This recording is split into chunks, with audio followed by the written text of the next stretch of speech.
हनमकुंडा के under road पर वाक़ कैंप ऑफिस में चेक्स तकसीम प्रोग्राम का इनेकाद अमल में आया। इस मौके पर रुकन असेंबली रमेश ने मेहमान खुसूसी की हैसियत से शिरकत करते हुए कल्याण लक्ष्मी शादी मुबारक चीफ मिनिस्टर रिलीफ फंड के तहत मंजूरा चेक्स इस्तेफादा कुनिंदगान में तकसीम किए।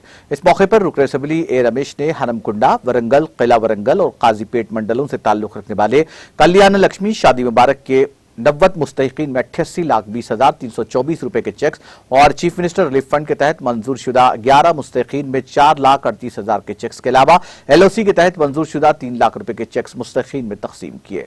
तकरीब में मुख्तलिफ मंडलों से ताल्लुक रखने वाले तहसीलदारों, कॉरपोरेटरों, डिवीजन के कायदीन, कारकुनों और दीगर अफराद ने शिरकत की। इस मौके पर खिताब करते हुए रुकन असेंबली रमेश ने कहा कि TRS हुकूमत रियासत के गरीब अवाम की फलाह बहबूद के अहद की पाबंद है।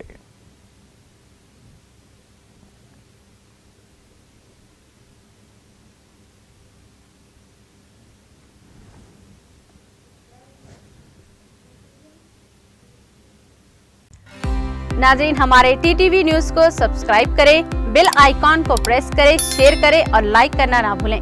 और किसी भी एडवर्टाइजमेंट के लिए हमारे इस नंबर पर कांटेक्ट करें। हमारा नंबर है 9550102020 पर।